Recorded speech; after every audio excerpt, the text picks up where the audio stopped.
person I've had the privilege of meeting in Chicago at another conference, and we spent some time, and he started telling me about how he's doing some really cool trading strategies. So he won't go into too much detail in this panel, but let's give a big hand to Joseph here. And come on and grab a seat. And we'll also have Bitcoin Belle, also known as Michelle 7. So if Michelle can come on up, we'll track her down. She's here somewhere, so we'll get her up here. And also the voice of Bitcoin, Dr. Stephanie Murphy. So let's have Stephanie up. Give her a big hand.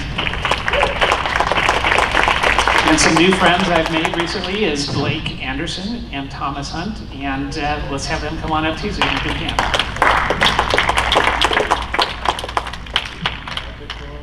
So one of you guys will have to grab that chair off the stage that Paul knocked over with his great ideas, right? So what we're doing in this panel here is just talking about how to live and thrive on Bitcoin. And one of the things that a lot of people I find don't realize how many tools there are out there for actually being able to spend your Bitcoin or use your Bitcoin, or even better, get rewarded for using your Bitcoins. And so these are all what I call power users. They've been around a long time, and they're doing cool things in the space. So what I'm gonna do is just, unfortunately the way our logistics are, we got 2 mics, so I'm gonna hand one to the table here. And we're gonna just let each of you introduce yourselves, if you just start down the line, and just tell us in this part when you first heard about Bitcoin, and how long ago was that? What was going on? Why were you attracted to it? So we'll just go right down the line. So. Hi, Michelle 7. First of all, I totally feel like I'm gonna throw up right now, and I'm sweating, because it's the first time I've been on a stage since I was 17 years old. So that was 31 years ago. So thank you for being such an audience that I can dive in and not be too terrified. So thanks to you guys. So in 2011, I was a co-host on the radio show Free Talk Live. Mark Edge is outside right now in the hallway. You should stop by and say hello to him. And he and Ian Freeman had been taken to lunch by Gavin Andresen when, I guess it's January 2011. And we started talking about Bitcoin, and my primary interest was as someone who is, I've been debanked. So because of my political positions and my failure to file or pay income taxes, I'm not privileged to have either a bank account or to own anything or to have a passport. So for me, the blockchain was really what held the held the most interest for me, because I saw a way to use smart contracts and things like that to verify myself and identify myself and things. So that was really my primary interest, not so much the currency, which at the time it was worth, I don't know, 50 cents or something. Yeah, so no one was looking to get rich. And secondly, my children, who at the time were 14, 16, and 18, did not have social security numbers, because I am morally opposed to the federal government and also the federal income taxes. So I never thought that I was morally in a position to assign anyone debt that they had not agreed to voluntarily. So I never got my kids' socials. And having access to jobs and the ability to travel was really, they didn't see a way that they could thrive before Bitcoin. They could live below the poverty line and remain anonymous kind of in that way. And they could basically work to sustain themselves, but there was really no way to own anything, and there was no way to participate in the marketplace. And lastly, my interest worldwide is that with only 1/7 of the world banked, and since that's the access to the creative and intellectual pool, I was really upset because I want to know what the other 6/7 of the world knows. I mean, all of the good ideas are not just a bunch of white people living in the Western world. I mean, I just refuse to believe that. So that, in a nutshell, is how I came to Bitcoin and why. All right, well, let's start by saying that I'm not Bitcoin rich. I heard about it when it came out on Slashdot. I thought it sounded really cool.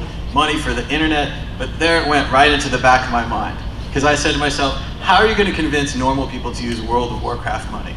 And I didn't see a way at that time.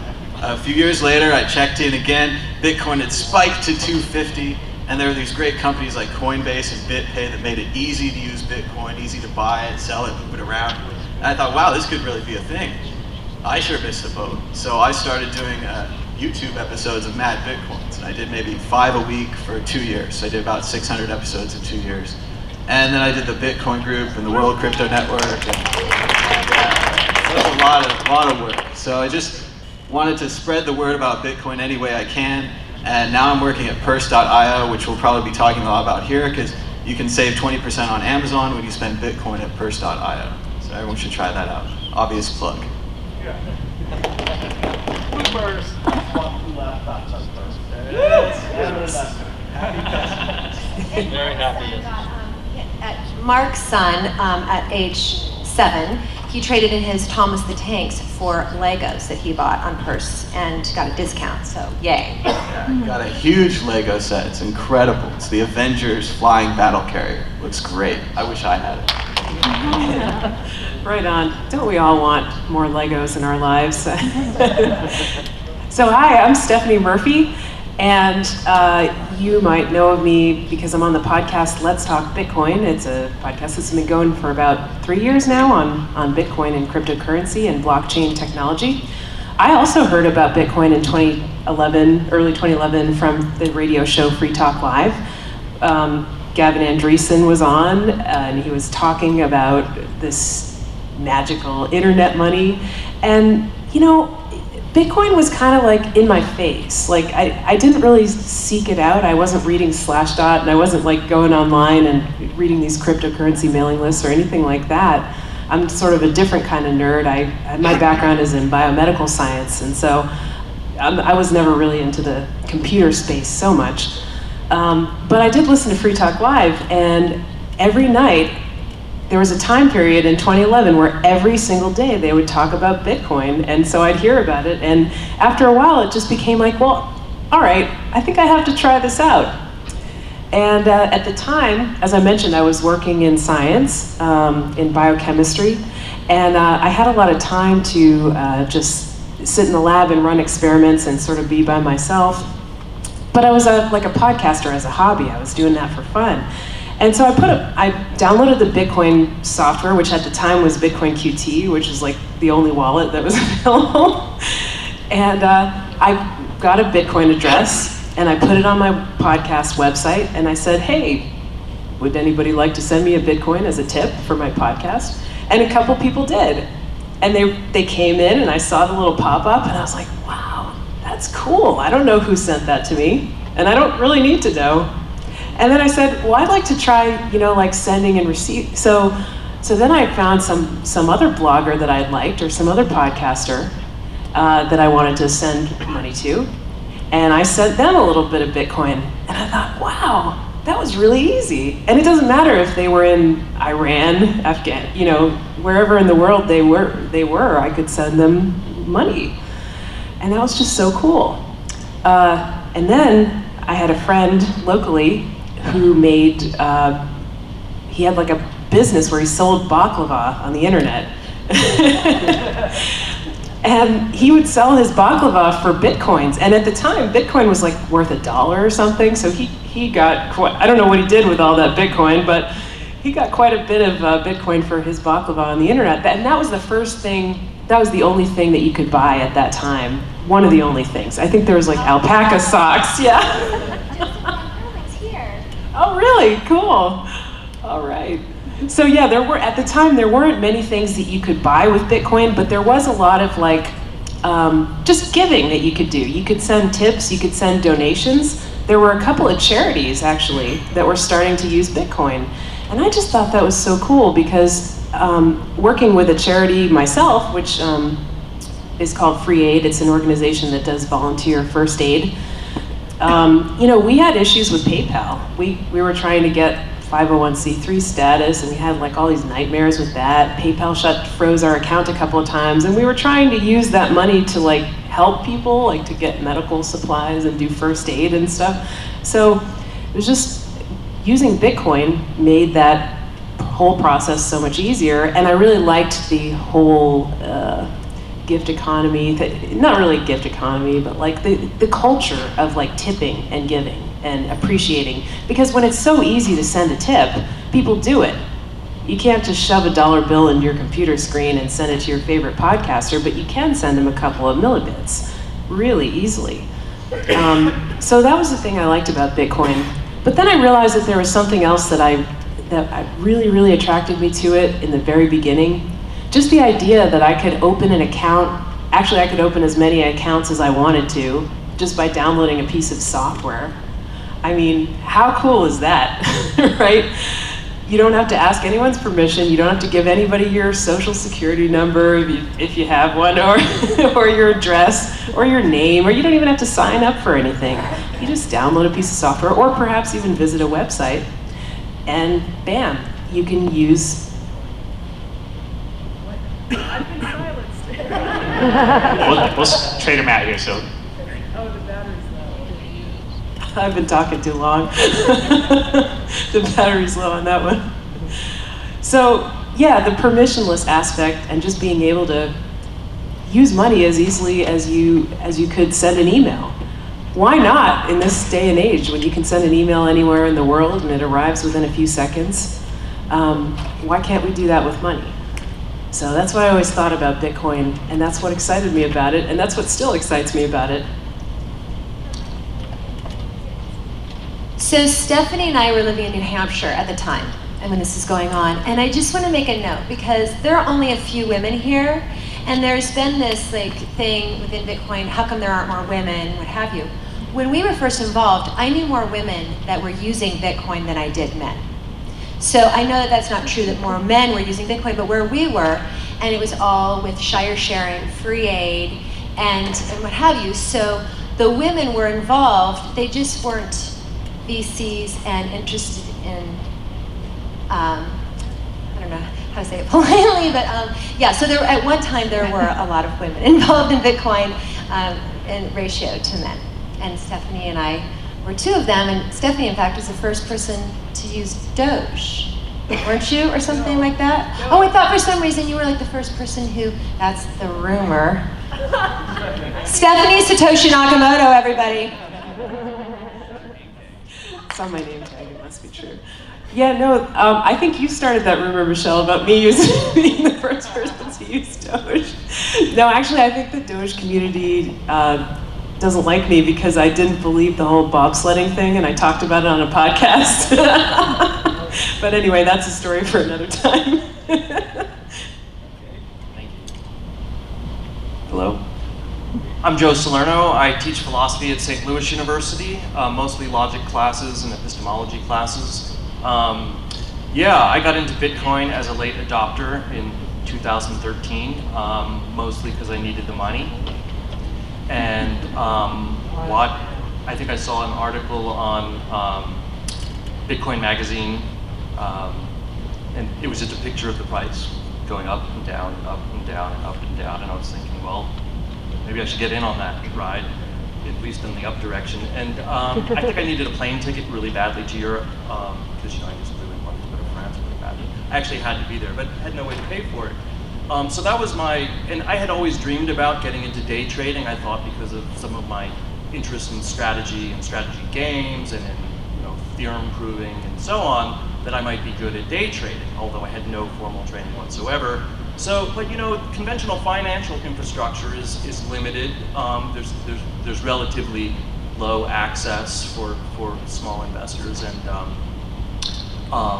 it's slow, and it's hard to get assets from one to multiple places for arbitrage, et cetera. So it was really hard getting in, but this opportunity just sort of opened up. I realized we found a way around those problems, and just within days was trading and paying for my plane ticket and more. So that's how I sort of got in somewhat selfishly.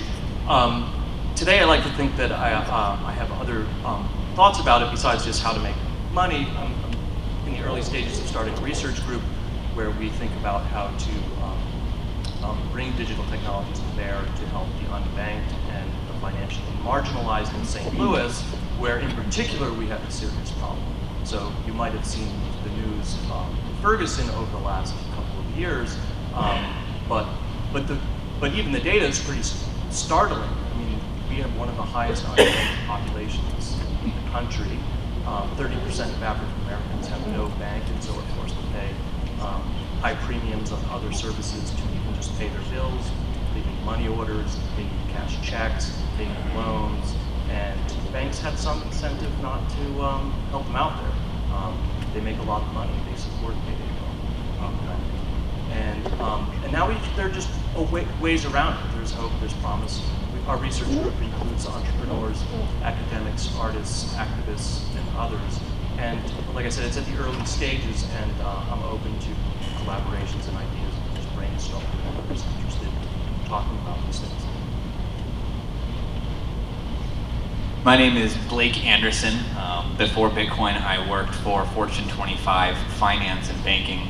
My IT career had specialized in infrastructural project management for underwriters, banking, etc.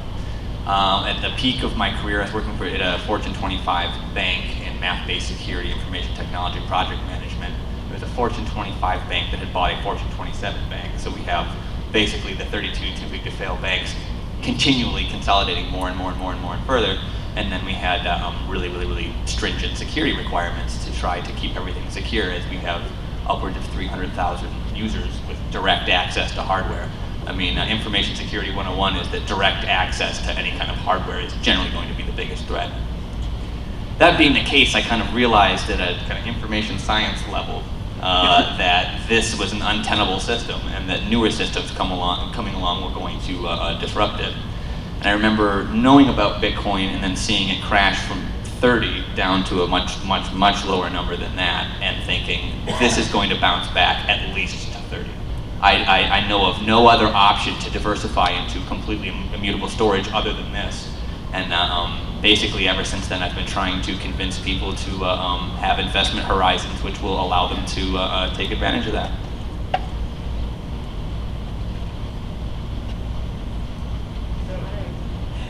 So we don't have, oh, here's Stephen. He's looking for his microphone back. Oh, thank you. The question I have is, some of you have been in a long time, some of you a little bit newer, and the topic is how to survive and thrive on Bitcoin. So I'd like to just pass it through you guys and share with some of the ways you use Bitcoin as far as living, supporting yourself. And you mentioned a little bit about earning Bitcoin as well. So elaborate on that, and Purse is a great tool, so you can dive all you want into that too. But share with the audience members how they can use Bitcoin today and why it's better, because it has to be better, otherwise no one will do it. So we'll start with you, Michelle, again, so we'll start on this end. So in January, I was down at the Miami Bitcoin conference, and stayed at it was held at the Clevelander, which, like this place here, the D, they accept Bitcoin. So you can use it to pay for your room or pay for your food and what have you there. And this was the second year and had been held there. And so the staff was familiar with Bitcoin, and we'd hooked them all up with wallets and things. And I developed personal relationships with some of the people the previous year. And so when I went back, one of the first things I did was I had weed delivered to my room, because I smoke weed, and I paid for it in Bitcoin. Yeah, so that was my first thing that I did when I got there. And is it legal in Nevada? I'm not sure, I can't keep up. I was in Colorado.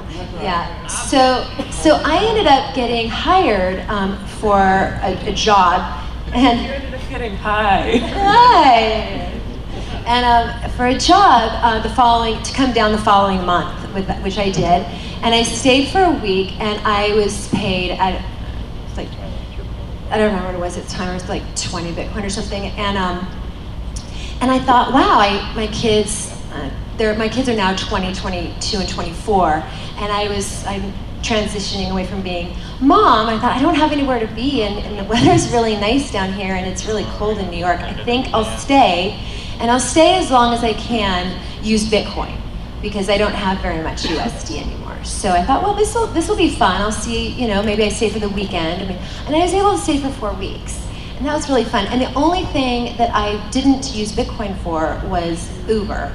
And someone hooked me up an account so I could use Uber, and it went to their card or whatever. But in any case, I was able to buy my groceries at Whole Foods, and BitPay has through gift cards. So I was able to buy gift cards for things. I was able to work out with some people who ran Airbnb, and they allowed me to pay for rooms and things and their home in Bitcoin off of the Airbnb thing. But I knew them personally, they just, whatever. So in any case, so I was able to eat food, I was able to go out, and I kind of had to go to the same, you know, places over and over again. But every time I did, I was able to, you know, evangelize and talk to more and more people, to where by the end of my 4 weeks, pretty much everyone that I interacted with had a Bitcoin wallet, and was looking for ways in which they too could be operating within the Bitcoin system. So that was one thing that was a really fun little adventure for me. And All right, well, with my survival was mainly based upon the QR code. If you put a QR code on the end of your videos, people will tip you. Maybe not very much, and again, if the value of Bitcoin is going up, people will tip you more. When the value of Bitcoin is going down, people will not tip you at all. That's one thing I learned. I also learned that the QR code is very flexible. If you put the QR code on top of a Photoshop and you say, I want my friend from England to come visit us at the Bitcoin in DC convention, people will donate, and we can bring my friend from England to come visit us. And this is all because of the QR code. The public address of Bitcoin you can put anywhere. You can put it in your email signature, you can put it at the bottom of your blog, at the bottom of your YouTube, your SoundCloud, and people can copy and paste that and donate it. In the same way, you can make Photoshops, you can make banner ads, things with a QR code, and they can just scan it and donate directly to you through that Photoshop. So I really think that it's the QR code, tipping, and the ability for people that create art to finally get paid for it by donation on the internet that's helped me survive. Cool. Well, I like what you said there about people creating art and Bitcoin enabling them to get paid for it. Yeah, it is pretty different than anything we've seen before, because people do tip when it's easy. It reminds me of this story I heard about a musician in Iran, actually, and people in the US can't send PayPal payments to Iran for political reasons, and it's not allowed by the government.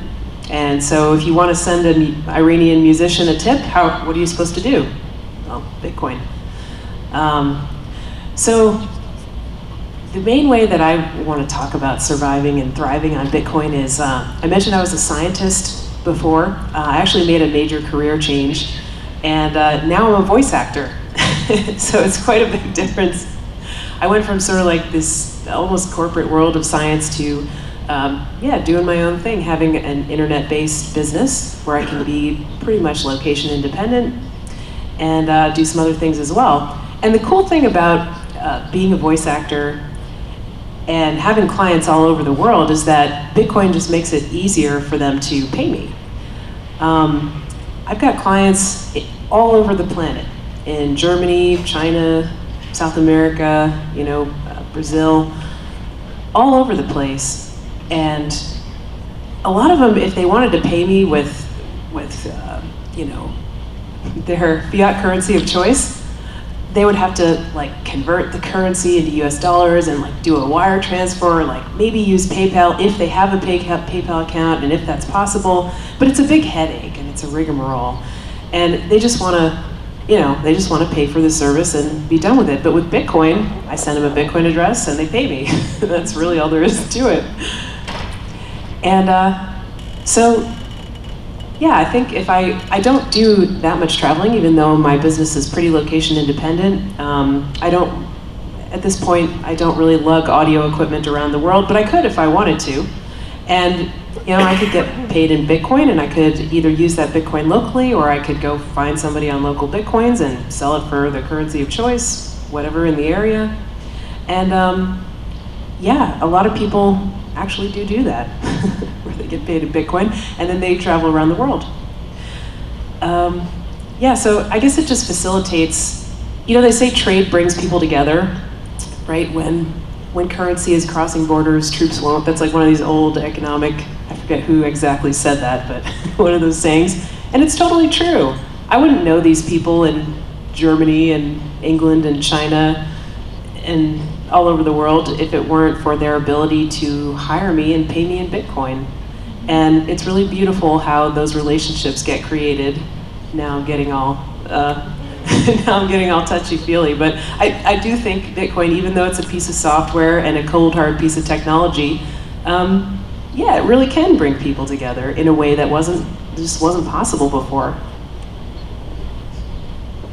Yeah, I mean, as far as surviving and thriving goes, I mean, I'm not in any position to whine, although, of course, that won't stop me. But, I'm in a tenured position at a research university where I don't have to teach that many classes, and I can just pick up and fly to Las Vegas pretty much whenever there's a conference I feel like going to. I don't have that many students. My pay is pretty secure. So yeah, I trade to supplement my income, and I'm going to talk tomorrow about some fun arbitrage strategies. Some are extremely low risk, relatively speaking, and some are kind of fun and interesting. But I think for this particular panel, one thing I'd probably rather focus on was that there are a lot of people who aren't surviving and thriving, and a lot of the reasons why they're not is tied to their financial circumstances. And if you can't afford a bank account because of the fees or because of you need a certain amount to keep it open, or you'll get withdrawal fees, etc., as poor people often do, you basically don't have access to paying your bills. You don't have access to savings, and you don't have. There are a lot of other things that now you're forced to do. Credit, loans, lending, borrowing, all these things. Now you are forced into using financial mechanisms that are extremely expensive, some of which charge 400% to borrow money, and you have no choice because you have to pay the interest on the last payday loan you took out the month earlier, and you're locked into a cycle of debt. It's a circle of slavery, and debt is the slavery of the free, and there are a lot of people who can't get out of it. And relatively small advances on our part could make a huge difference. I mean, if digital wallets were in place, they would have savings. If the utilities accepted Bitcoin or USD tokens backed by 11 USD, they could pay their bills without fees. They wouldn't have to pay for money orders. They could just pay directly. And the banks and the other people making money off of all these exploitive financial practices wouldn't be taking a cut of income that could be helping those households. So I don't think we're there, but I think that there's a lot of hope, and I think that there's a lot of interesting technology that I think hasn't yet been brought to bear, but could be in these areas to help others thrive and survive. Well, thriving and surviving on Bitcoin. I guess this kind of hits really close to home when I was working for the bank. I have a son. My son Oliver has ASD, and so he needs a lot of extra care and support at home to make sure that he gets everything that he needs. And it occurred to me at one point that no matter how hard I work or how much money I save, there are no acceptable diversification avenues for me to diversify into that are going to be secure enough that he will be incontrovertibly cared for. And that's something that made me very angry, and it still makes me very angry. Not at any individual person irrationally, but it's a situation that we should not accept or let sit. So I would say that for me, the macro situation wherein we have an ability to escape from debt slavery, it really is slavery. It's a tenable logical position to call people stealing the fruits of your labor slavery. You're taking the cart and the horse and you're putting them in a different order, and you're saying it's not, but it is. It's not a good thing. So I mean, short term there's arbitrage strategies and things that can help make money in Bitcoin. I mean, don't load up an insecure exchange and lose all your money, but there are ways to low risk make money in the short term. But in the long term, the network effect that Bitcoin has achieved and the hope that it gives certain people that really, are not living high on the hog, that just want enough for their son to be taken care of, are given hope that that's something that they will be able to do that eventually. That eventually there will be a diversified option with a long enough investment horizon that you can really, really trust it, and that made my life fantastically happier.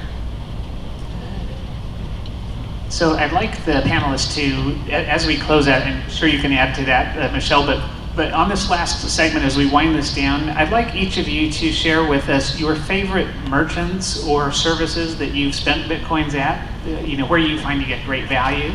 And I think we would just like to hear that. What places do you like to spend Bitcoins at, and why?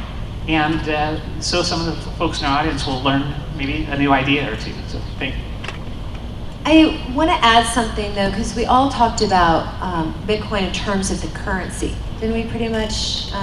Yeah, and so as I mentioned initially, starting to relax now, it's really nice, thank you. The blockchain, which has been at the forefront of news lately, held interest for me because I really should have left home when I was 12 or 13 years old. And I wish that I could have, and life would have been very different for me had I done so.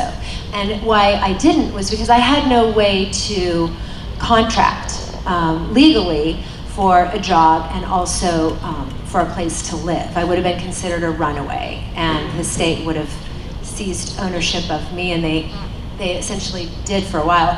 But so I thought, what about that kid who is really smart and they're bored out of their mind and they're forced to be in school because it's the law. And they're sitting there and they're looking up and they got a headache from the fluorescent lights, and they come up with a better lamp or light shade or something, a shade to go over it. And it's really only a $500 idea, or maybe it's a $2,000 idea. They're not gonna pay for their college with this idea.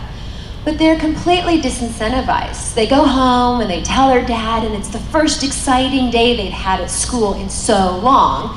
And dad says, okay, or mom says, wait, okay, and they look into it, and to get a patent, and to get a thing, and to get a thing, and have access, it's just cost prohibitive.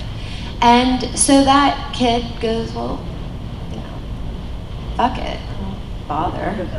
And all right, yeah, all right. So it's not just what that has done then to that young man or young woman.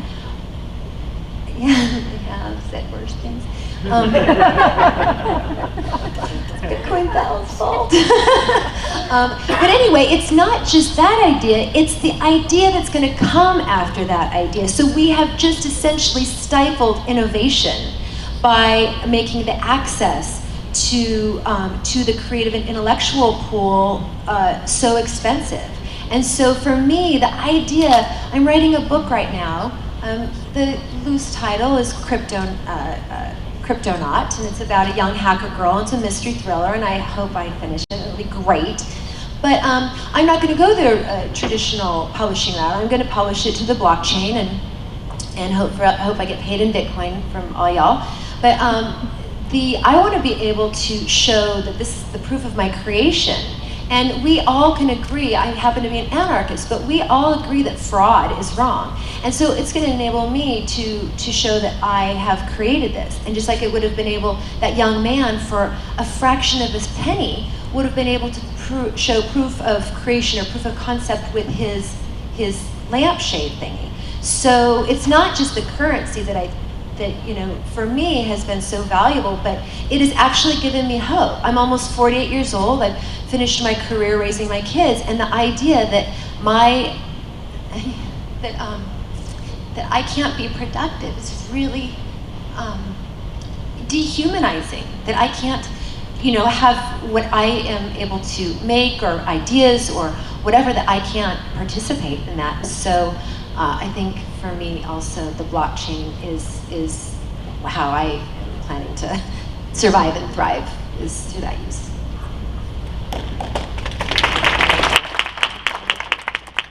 All right, so I'll go back more towards the question. I like to spend a lot of money on Amazon.com, right? So I buy books and movies and just everything, right? And I love it when it gets there right away and fast, but I've started using purse.io because I can save 20% with Bitcoin. And Purse is a marketplace where basically you set up your Amazon wish list, you put your Bitcoin in escrow, and you say, I'm willing to pay 20% less or 10% less. Someone else comes along, they have too much gift credit, maybe they're paid in gift credit, maybe they just have too much. They buy your items for you, then you let Purse know when your items arrive, and we release the Bitcoin to the other party. So what we're doing is we're using escrow, the held money, to make online commerce safer and to allow everyone to buy anything you want with Bitcoin at Amazon.com. So everyone should try this out, purse.io. If you use the code TOM, when you join, you get like a free millibit, and it shows up good for my bosses. So thanks a lot. Awesome. You got your own coupon code moving up in the world. Well, I actually like Purse too. Actually, I was going to say I'm kind of on the other side of it. I have a couple of websites where I have like affiliate links, and people buy Amazon stuff through the affiliate links, and so I get affiliate credit from that. But sometimes I end up with credit from like Amazon UK or Canada when I don't live there, so I can't order stuff from those websites. So what I was doing with it before was just giving it to friends who live there and just, hey, here, have an Amazon gift card. I can't use it. But now I can turn it into Bitcoin with Purse. And it's not like 100%, because I have to sort of eat that discount for people to be willing to trade with me in that way through Purse, but hey, it works. It's better than what I was getting before. And I've also used Purse from the other side too as a buyer of stuff with Bitcoin. So yeah, that's my favorite place. Gift exchange. I haven't used Purse together with Amazon in that combination yet, but in a related merchant purchase through Overstock. I like Overstock a lot. They accept Bitcoin. They were accepting Bitcoin, I guess, in 2013. I like the CEO. I like his energy. I like his attitude. He's an innovator in our field. But my favorite place to spend Bitcoin, which would definitely be of interest to everyone in this room most likely, is cheapair.com, because they take Bitcoin for flights. And I bought my flight to get here with Cheap Air, and I probably spent the most amount of Bitcoin to a merchant at that site. And they also donated to BitGift. They donated to BitGive. Yeah, Overstock is an amazingly powerhouse company in our space that's actively helping us achieve network effect and credibility and everything. So I mean, I was going to say Overstock, but he stole it from me. Probably because I was whispering to myself. I stole it, so I humbled myself.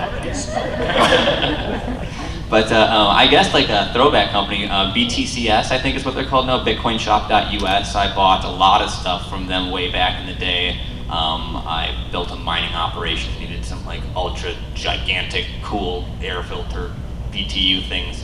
So bought a whole ton of them off of BTCS or bitcoinshop.us. They didn't have them listed.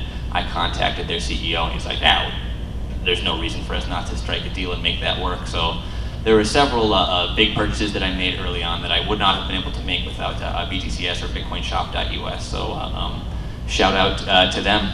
They're a great company. Also, Overstock is great, and if you have the time horizon to use Purse, I mean, there's almost nothing better than saving money and being able to use anything that you want on Amazon. So Purse is arguably a killer app for Bitcoin. So kudos there. All right. So I want to add a few places to that. So as many of you noticed who registered for this conference, the only way you could pay was Bitcoin, right? Unless you brought cash to the door. Because I got into Bitcoin because I don't like middlemen. I don't like anyone telling me what to do with my money. And so we used the Mycelium Gear merchant app. And it's very basic, as you noticed, those of you who checked out it, it's not perfect yet.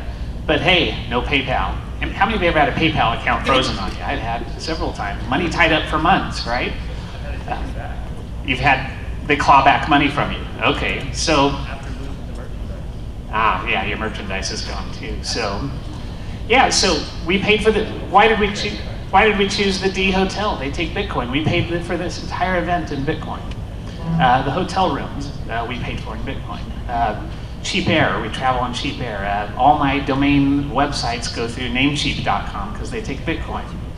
I've shopped on Overstock, egifter.com, or Gift for your phone apps. Gift is awesome, yeah, so you get discounts when you shop. So I'm standing in line at Staples buying supplies for this event.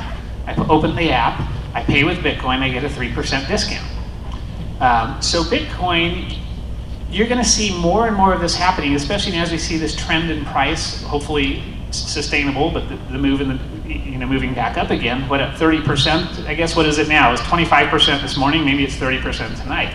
Price has gone up in the last 2 weeks. Merchants are going to give you discounts so they can get your Bitcoin. It's happening, and so anyway, Bitcoin's the superior currency. People will trade you valuable things for it, so don't give it away unless you can get a good deal and you have a source to replace your Bitcoin. So let's give another big hand to our panelists. Thank them for coming up, and thanks for being here. And we are on the end of the day, and we saved a very special guest. And I'm going to turn this over while our panelists leave the stage. I'm going to keep Michelle up here. So yes. Sure. Yeah, please do share it. This is Julian Tosh. He is one of the leaders here in Las Vegas. Bitcoins in Vegas. If you get that Twitter handle, this is the man. So. Thank you. Yeah, I just want to let you guys know, since you were talking about where to spend your Bitcoins, I have a website that it tracks all the merchants here in Las Vegas that take Bitcoins. The website is bitcoinsinvegas.com, and there's over 24 merchants that let you have dinner, entertainment. You can learn how to fly down to Henderson Executive Airport. Lots of really cool merchants that really dig Bitcoin, and so if you support them, that'd be really awesome. Thank you very much. So, all right, so we'll let you guys leave the stage. One other thing, Yeah. you might mention that Paul's Bitcoin wallet app, Airbits, also has a directory on it, and it locates, wherever you're standing. It'll tell you how close the nearest Bitcoin merchant is, and what it is, and how much coffee they sell. Perfect. Thank you. All right, so thank you, and Michelle, if you'll stay up if you want to introduce our next guest, so we'll turn it right over. So as Stephanie mentioned, that there have just been so many interesting connections that we've had with people all over the world through Bitcoin that we otherwise would never meet. I started a group called Bitcoin GNO, Bitcoin Girls Night Out, and we have like 138 women in 4 countries that are involved in Bitcoin that we're able to coordinate with and everything. And so I've been really stoked to just meet really awesome people. And one of those people is here today, and he's just one of the nicest men I've ever met, and is very patient and tolerant with me, helping me to understand things about Bitcoin and what have you. And so he's going to come up and talk, I think, a little bit about the startup that he has begun. And then we're probably going to have to, once he finishes, we have to push off because we've got to go do something. So there probably won't be time for questions, but we can catch him later or something. So if everyone please welcome Nick Szabo.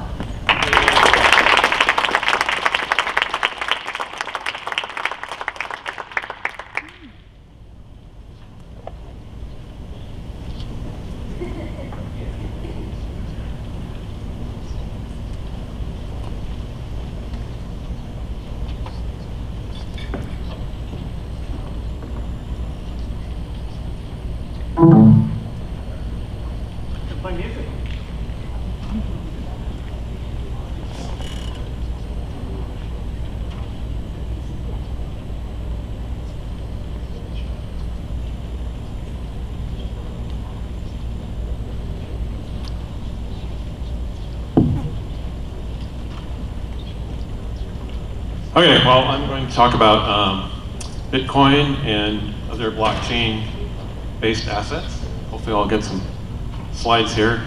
We'll help you in a second.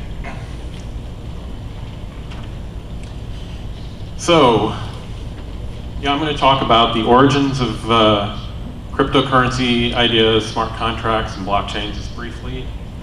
I'm going to talk about Bitcoin and what makes Bitcoin distinct from other, from the traditional financial system.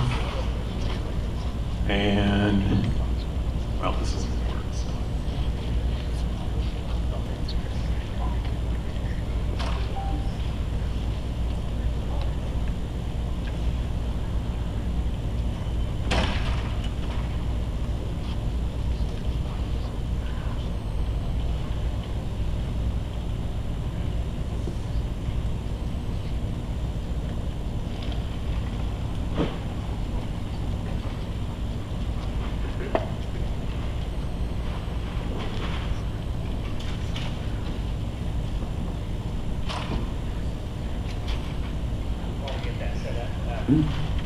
How many of you been able to grab a copy of your Why Bitcoin magazine yet? Have you got to flip through that? Isn't that awesome? Yeah. We have tons of those here. So we've got several boxes out front. We have a bunch on the table back here. This is something I encourage you to load up and take home with you. Spread them out to people who want to learn more about Bitcoin. Because I know in this audience we have people who've been around a long time, people who are just now hearing about it for the first time. This is a great tool to cover A to Z. So I highly recommend that. Get on there. Another shout out I want to give is to the Bitcoin Knowledge podcast. Those of you who listened to Trace Mayer give his presentation earlier, you're going to be able to hear that presentation again once he posts it up. I don't know if it's up already or not, Trace. Did you get it up yet? No, okay. So bitcoinknowledge.kn, so that's the website, bitcoinknowledge.kn. So definitely visit that. Another shout out I want to give to you is Paul Rosenberg's newsletter called the Free Man's Perspective. Anybody familiar with that? Free Man's Perspective. Got a few in here. So freemansperspective.com.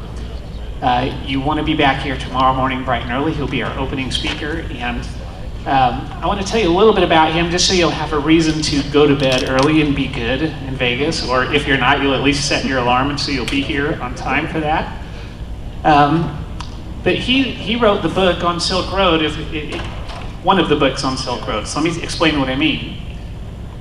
Silk Road was an underground marketplace where you could trade freely. It was a free commerce zone, a free trade zone, a free market.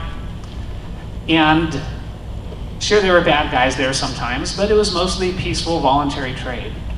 And this is something the early cypherpunks was a vision and a dream for so long. And Paul wrote a book called A Lodging of Wayfaring Men. And you can Google it, I recommend you do. Published in the 90s, right? In the 90s? 2002, okay. And written anonymously at the time, for many obvious reasons. But it was a fictional story about these anonymous online markets where you could trade with a digital currency. And, you know, Nick Szabo here wrote a lot of those early papers as well. And so there's a deep, rich history, the cypherpunk history, that I encourage every one of you to take some time to look through and research and understand where this comes from. But this lodging away from man was a cool story because we're trading with this digital currency, and it was years ahead of its time, and now we have this phenomenon, which I think was interesting that Justin mentioned earlier today, how in a few years, probably very quickly, 5 years, 10 years, our kids are gonna look back and say, I can't believe you guys couldn't do this or you couldn't do that. And it just seems so foreign to it'll be so foreign to them, it'll just be natural. And what a great world that'll be when we can do that, right? When we can trade freely with each other, mutual voluntary trade, without having middlemen tell us what we can or can't do with our money. So anyway, I encourage you to come back tomorrow morning for Get That book. Several other books of Paul's that I recommend as well. So, how many of you read the Satoshi white paper? Okay, so you have. How many of you read the footnotes? Okay. Well, our presenter is the one who's written a lot of those research papers that were cited in the Satoshi white paper. Many of you know that already. But that's part of that historical context that it really helps you develop a deep understanding of what it can, you know, where we're going with this and where we're going in the future. So, looks like we're about up. Is that right? Are we looking good? Okay.